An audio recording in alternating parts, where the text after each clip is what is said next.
So I don't know if there is any questions in general or any remarks. Okay, so if there is no more questions, John, there is a and question. for the Okay. as well. Okay, Yeah. so please go ahead. Yeah, I think it's a very I think it is a very interesting project, and you can capitalize it with other Swiss projects. Like I was working in a project in the Swiss Forum for Migration called Children and Young People on the Move from West and North Africa.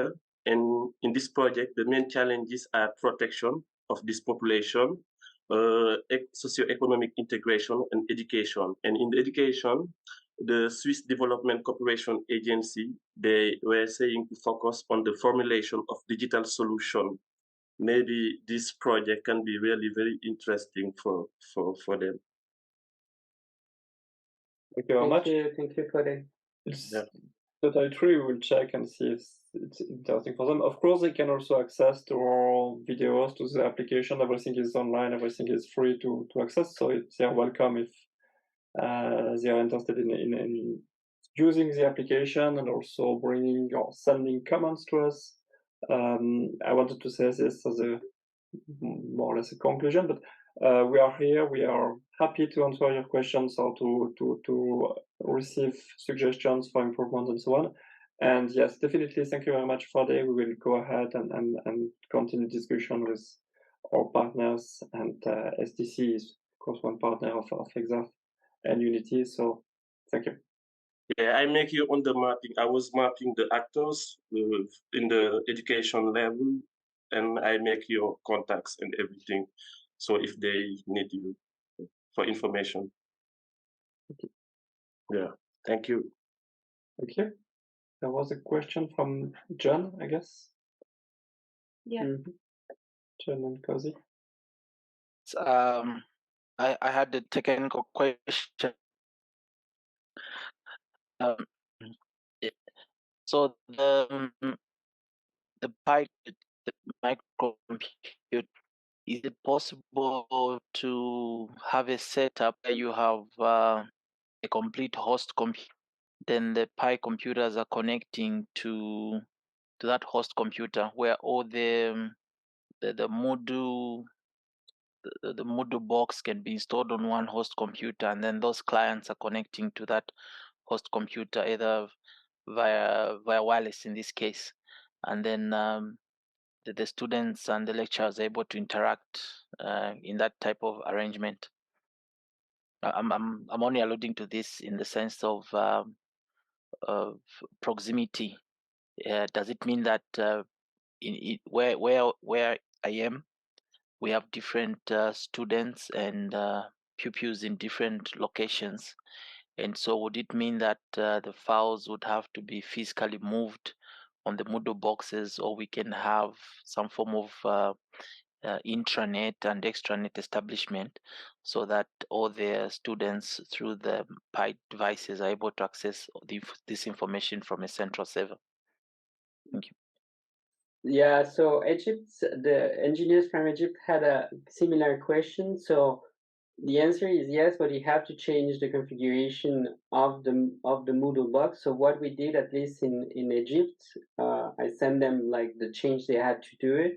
But what we could do was like connect to their main server with the Ethernet connection, and then from the host we could access the Moodle box.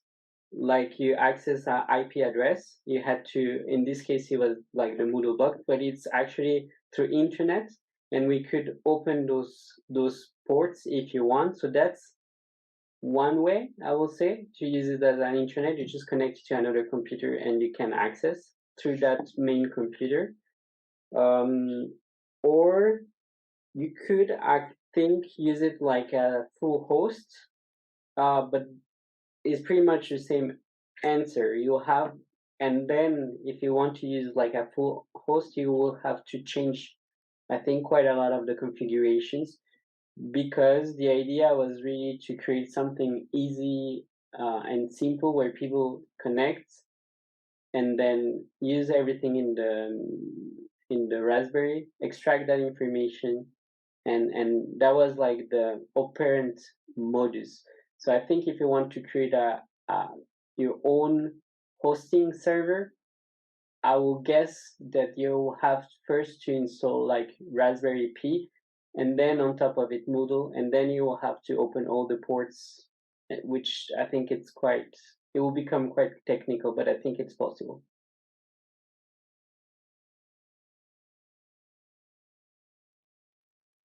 Oh, all right. Because using just to share a little bit more, I did see one setup like this in Zimbabwe, and they were using Greenlight thin client technology, and I'm trying to relate. I'm sure maybe you're familiar with that, the thin client technologies.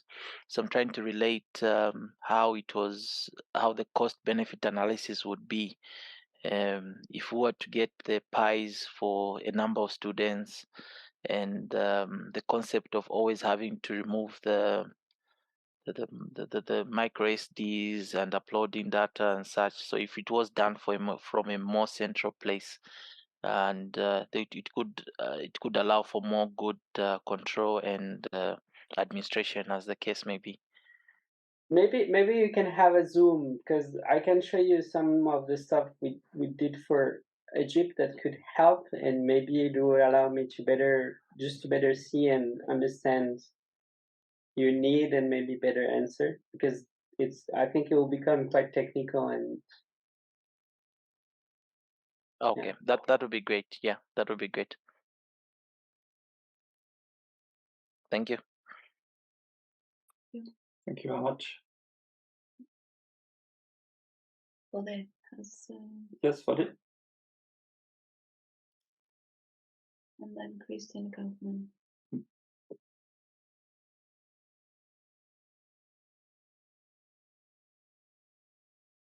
Okay, so we have two questions. Maybe please, Christian Kaufmann, since you didn't ask a question now. I had a question regarding the tracking. Like, how do you go about tracking the progress of the different participants if this is all like kind of an offline version?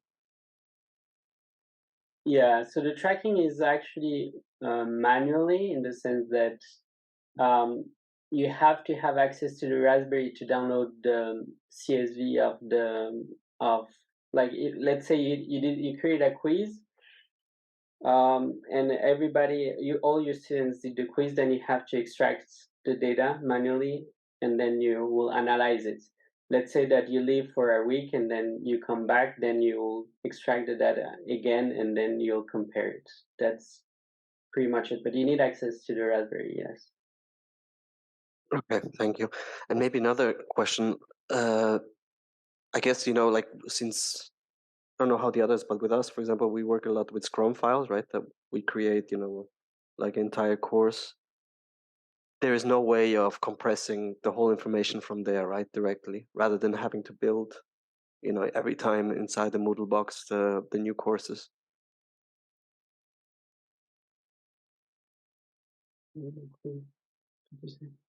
No, you need to recreate the course, because the compression goes.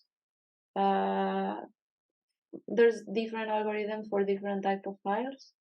So if you, for example, took a PowerPoint presentation, which would have images, sound, text, you will need several types of algorithm to compress everything. So the eLearn for All goes to just for one type of file at the time.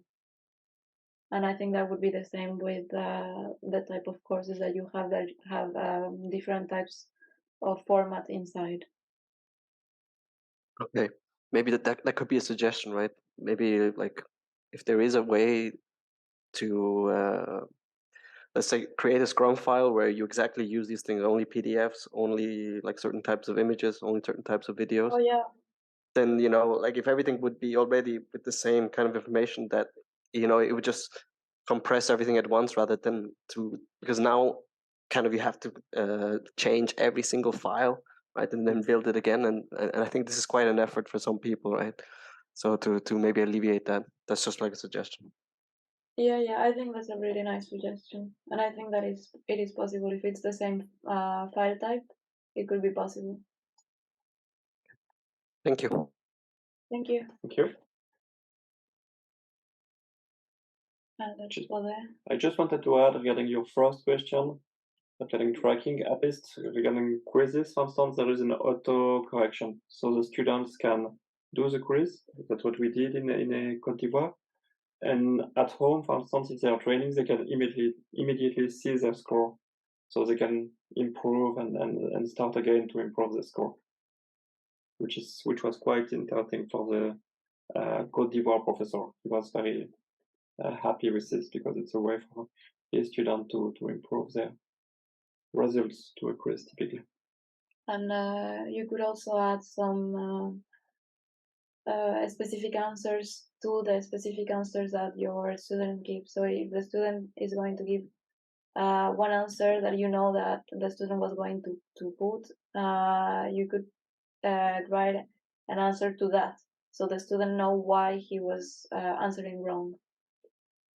Maybe just to add into that is just that because we didn't mention it quite explicitly during the presentation, but we also asked the students to download the Moodle application to their mobile, and that's what allows, if you want to download the course part by part, and then to still have access at home offline.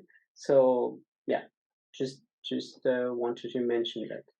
Yeah, they don't have to be connected to the Raspberry Pi to have access to the course. They can go home and they will still have access to the course. And then the next day they can go and they can refresh the course, so the professor will get the answers from the students, and the student can get the new files or the new activities that the professor prepared.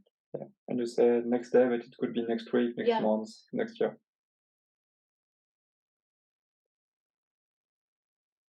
Okay, next question. Ode, you wanted to raise your hand? I have two last questions. The first one is, do you have some courses to teach the beneficiaries how to use the platform, the E4All? That's the first question. The second question, do you think about also some socioeconomic boundaries to get access to your E4All? Because like said, I think Sheida, in Egypt, some people, they have the problem to have some devices to use. And also I think about electricity and other factors that can be a challenge for them to get access to this technology. So do you think about those challenges? So yeah, we thought, I think that was one of the main concerns.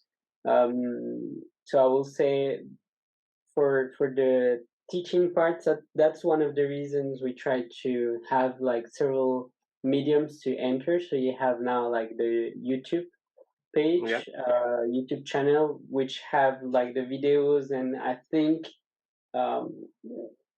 as you saw, there's like some videos that try to explain a little bit the overview, but there's also some videos that are really how to, and we try to do as much as we can. For example, in normal circumstances, I would not have done a sign up to do, but I did it because I think maybe some people is their first time signing up to something, so I thought that was important. There is also the Moodle. The Moodle course you can download from the homepage. And about those aspects, I think that's one of the reasons we went for the Raspberry Pi, in the sense that it is a relatively cheap computer.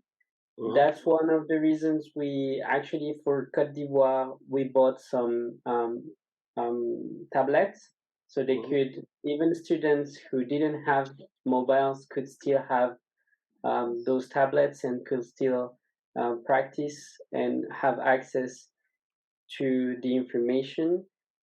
So we tried to go for cheap devices, and that allows like these offlines. But I think you're correct. That's one of the main obstacles for the adoption of those technologies, and I think there's still a lot of way ahead. Maybe a last thing is like um, at least Raspberry is based on ARM technology, and if you look at the trend, it it is becoming cheaper and cheaper, and it is also becoming like more powerful in the years ahead. So we speculate a little bit that this trend will continue and that it will become actually easier and easier to get those kind of Raspberry computers. So that's also another factor. Yeah. Yeah. That's To summarize, if you imagine a family where there is only one smartphone from, let's say, the father who has a smartphone, and you have 4 or 5 kids who need to learn on this smartphone, a solution like e-learning for all, of course, is very important, because maybe you can, hopefully, you can, thanks to this solution, you can store 5 different courses on the smartphone, and the kids can learn at home if there is a new COVID situation, for instance. And same for the Raspberry solution. In this case, even to download the files on the smartphone, you can just come once at school, for instance, download the 5 different courses for free.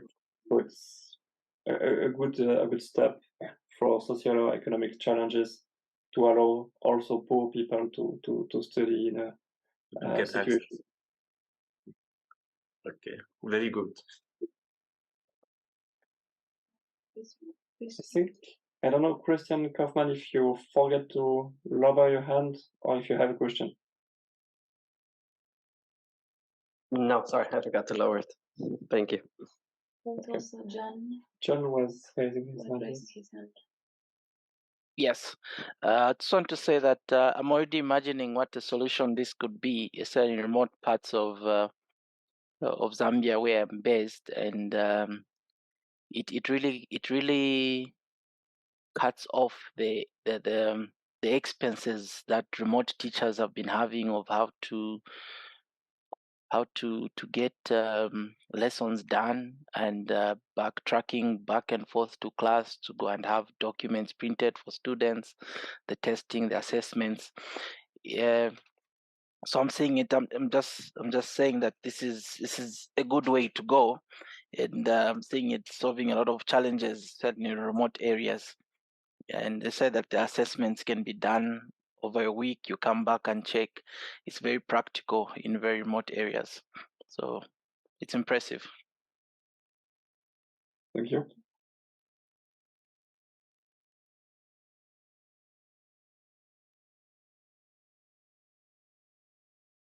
Maybe we could conclude on this. Yeah.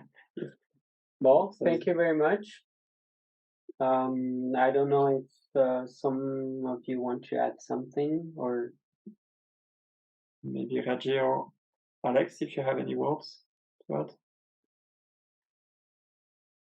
Yeah, maybe or Alex, maybe you can talk a bit.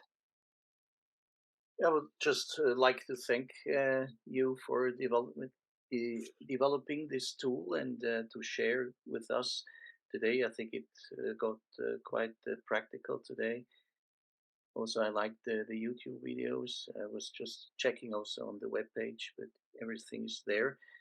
Maybe one thing what could be useful is to have also a recommendation about hardware.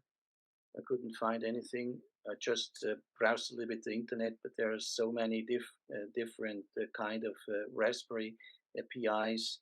But and I think it might be useful also to give some recommendation. Which one to buy in which context.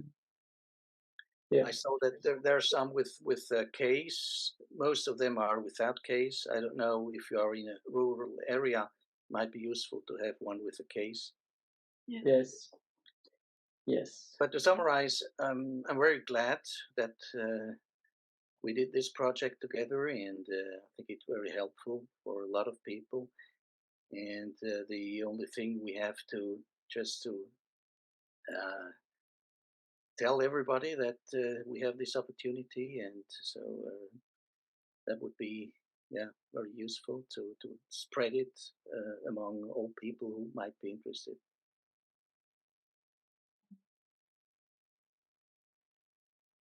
Thank you very much, all of you. Thank you very much, Alex, of course, for this word, and all of you. Again, thank you very much for your participation. I see many people here who were also implied in our pilot project, or who answer our questionnaires because you needed some data to know which solution to develop. And if some of you are interested in the French version, we'll have the same seminar next Friday, or this Friday. And we are continuing working on the application also. And yeah, don't hesitate to contact us. We are always available. So we wish you a very nice day. Thank you very much again, and hope to see you soon. Thank you. Right. Bye-bye. Thank you. Good Thank day. you all. Thank you. Bye bye. Have a good day. Thank you. Bye.